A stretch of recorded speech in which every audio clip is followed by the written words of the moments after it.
I'm going to show you how to make the scalloped edge baby quilt from Kreative Kiwi.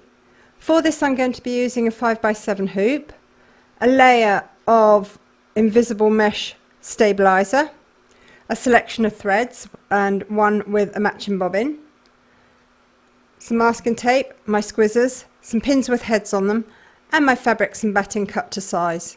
You'll find a link to this design in the video description below. Start off by hooping your layer of mesh stabiliser.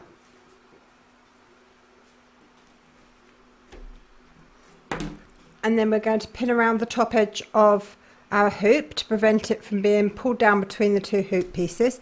So take your pin, rest it on the inside hoop, push it through the stabiliser, bring it back round and through the stabiliser again.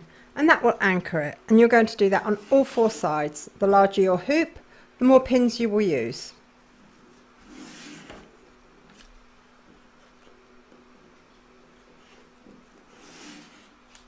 I'm not going to be stitching every single file in this design. I'm just going to be doing one, and the one that I've chosen is the giraffe because they're all done exactly the same way.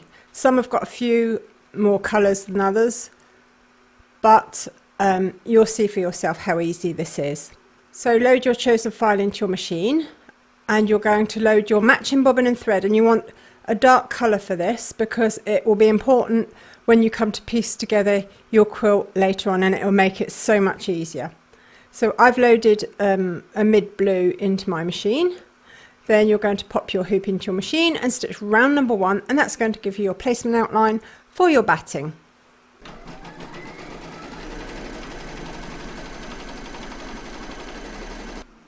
So there's my outline. We're now going to place our batting over the top and tape it in place. Then you're going to pop your hoop into your machine and stitch round number 2 to secure it.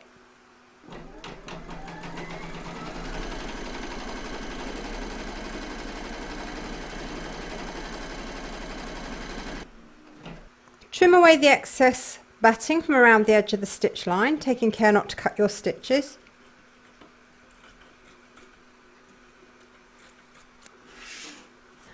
You're now going to place your fabric over the outline of the batting.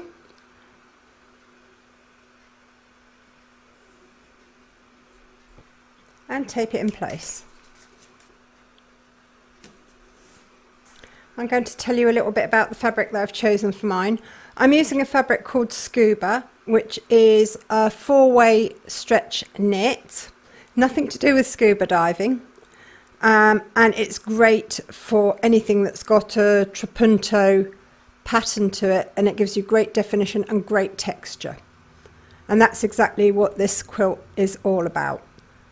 You're now going to pop your hoop into your machine and stitch round number 3, and that's going to do all the beautiful trapunto quilting pattern on your quilt block. So I've swapped my bobbin and thread out for white for this.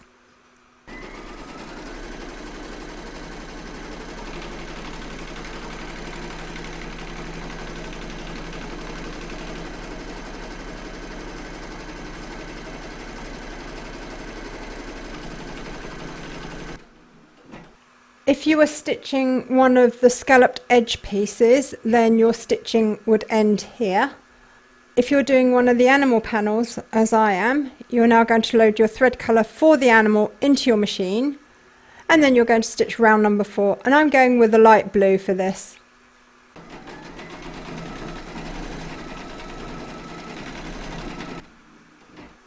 Load your thread colour for the eyes into your machine, and then you're going to stitch round number 5, and I'm staying with the blue for this.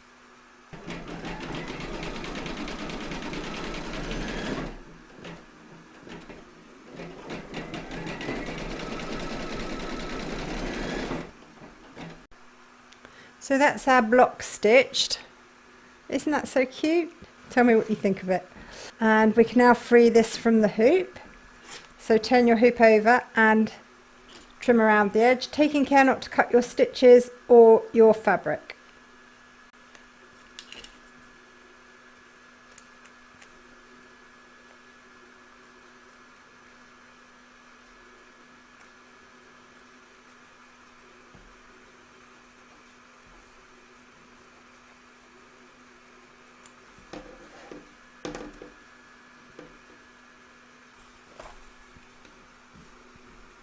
Next, you're going to want to stitch out your other blocks and your scalloped edges and your corners.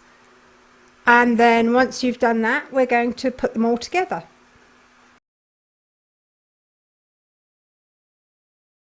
The first thing that you're going to do is join up your blocks into rows. Just place them face down on top of each other it doesn't matter whether it's the full blocks or whether it's a scalloped edge. Get them in the order that you want them, place them face down, and then put a pin through the corner stitch of your block, and do the same on the other one.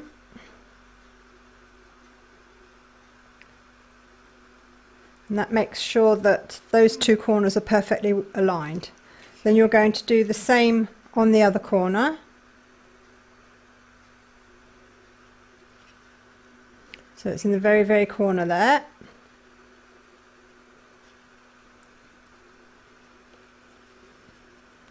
And we're going to do the same in the middle here.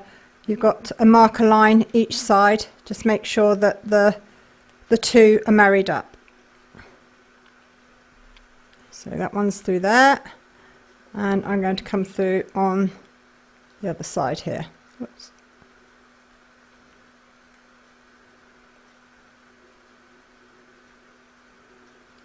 There we go. So now I know that my block is perfectly aligned, and I'm just going to put some clips along the edge here. I find clips are better because they don't distort the fabric. Normally, personally, I prefer to baste, so I would sit here and baste all my blocks together first, but it's entirely your choice and your preference. So now that that's all joined, I can take these pins out.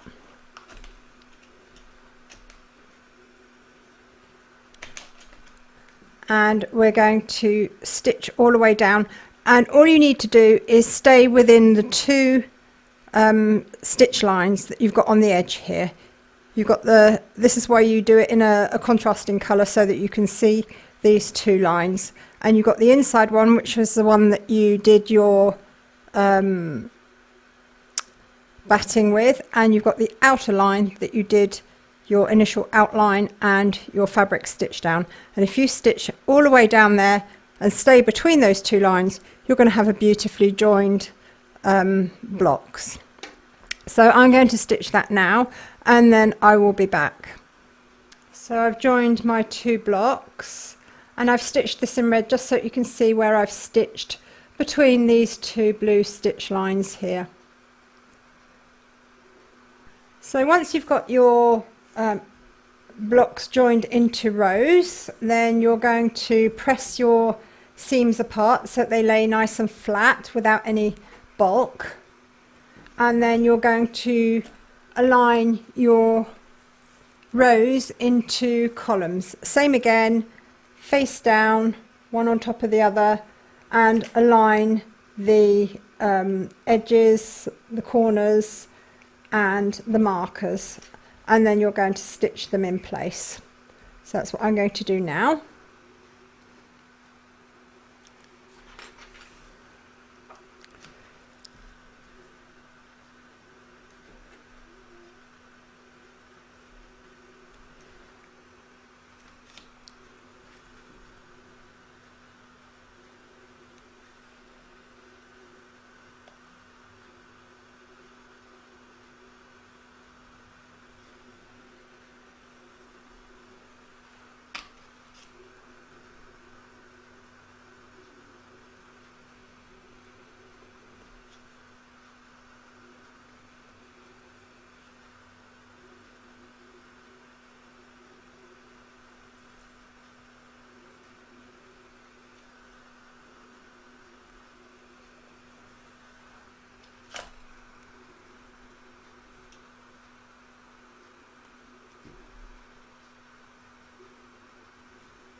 And then once more you're going to stitch down between the 2 stitch lines all the way down to join your 2 rows together, and you're going to do that for every single row. So I'm going to go and stitch mine now. I'm going to remove these pins first, of course.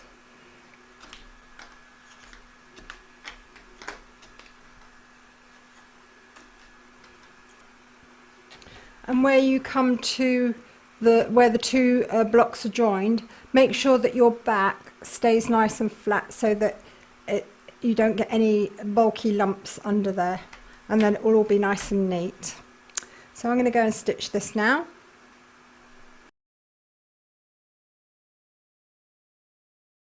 So now you're going to want to make your quilt sandwich. For mine, I've got a layer of wadding so that it's all nice and puffy.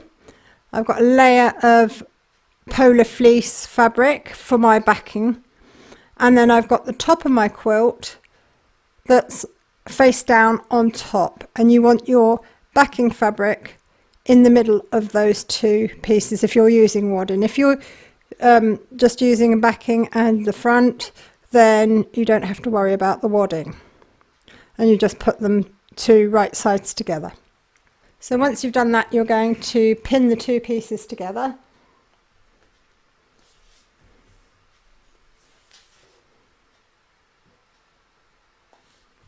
And you're going to do that all the way around your quilt just to hold everything nice and neat.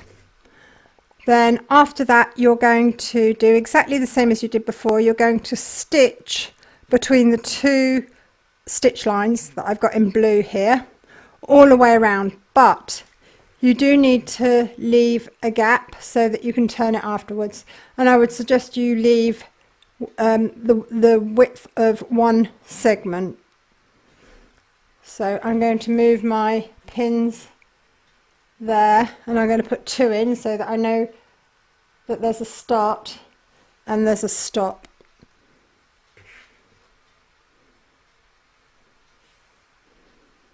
Just make sure you leave yourself a big enough gap to turn your quilt. Okay, so we're now going to stitch this, and then I will join you again afterwards. So I've stitched all the way around, and there's my gap. The next little job that we've got to do is trim this up all the way around, just to leave about 1/4 of an inch seam allowance, so that when we turn it out the right way, we can shape our scallops without there being any bulk. So where we've got our opening, I'm going to cut down towards the stitch line.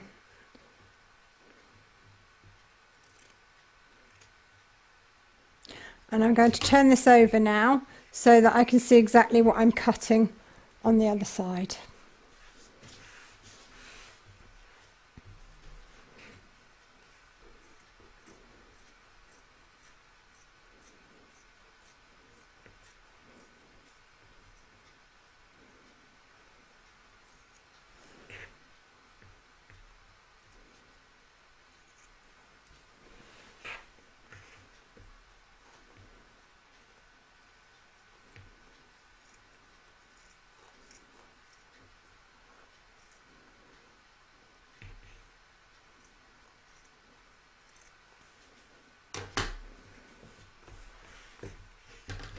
I'm just going to trim a little bit off of here.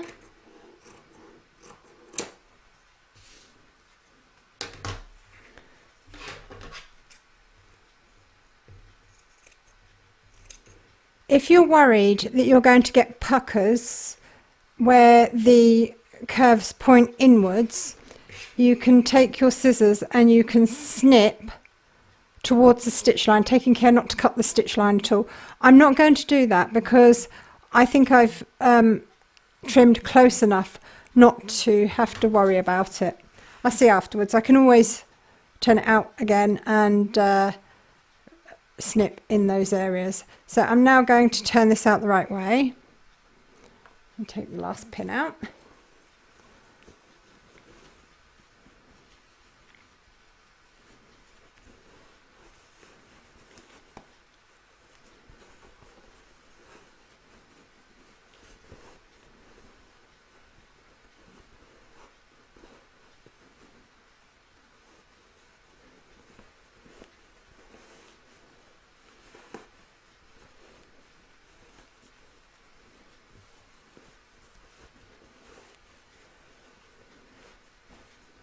And then you want to get your hand inside and push all your edges out, and I like to roll my edges as well because it helps them to sit nice and neat.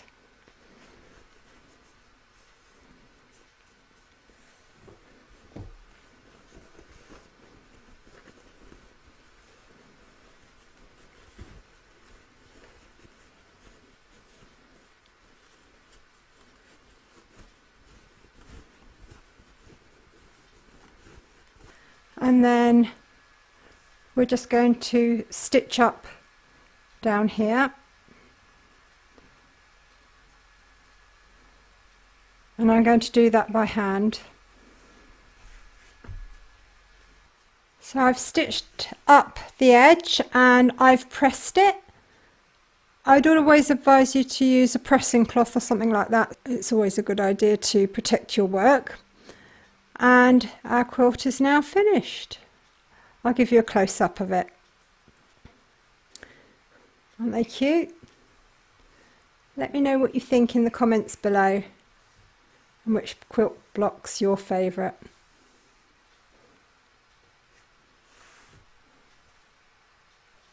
And that's our quilt finished.